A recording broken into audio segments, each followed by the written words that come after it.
Jambo mtazamaji wangu, I'm back because of grace of God this morning.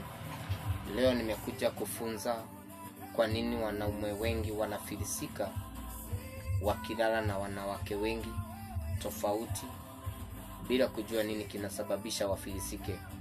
Hii ni siri nitakuja kuambia leo, na ndio uweze kujikinga nayo na ukuwe mwaminifu kwa ndoa yako, ndio Mungu aweze kukubariki usiishe kama wanaume wenzako. Sababu niongelee hivi ni ya kwamba wanaume wengi wamekuwa kizini na wanawake wengi nje, thinking ni perfect, uko sawa, unapendwa, we ni jemedari, uogopi chochote.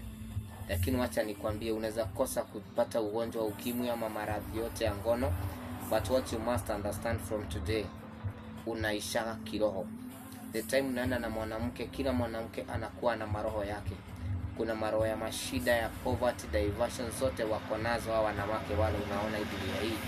By the time unalala na wao thinking that unajisaidia, unafikiria we ni shujaa sana, ujue huwa wanakumaliza maisha yako, wana break connection yako na Mungu, wanakuwekea maroho machafu, wanakuwekea uchafu, wanakuwekea delay, wanakuwekea diversion, wanakuwekea limitations.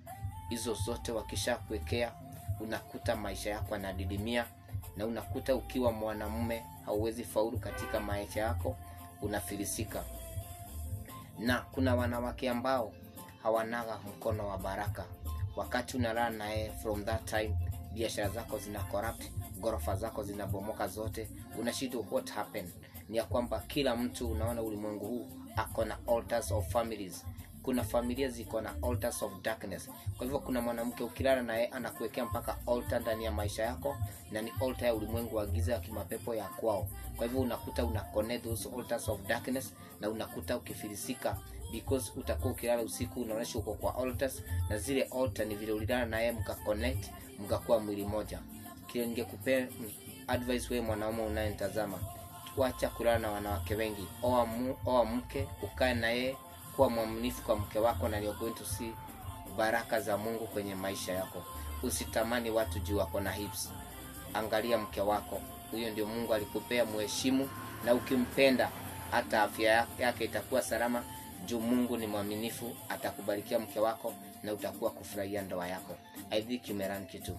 God bless you for watching me. Thank you.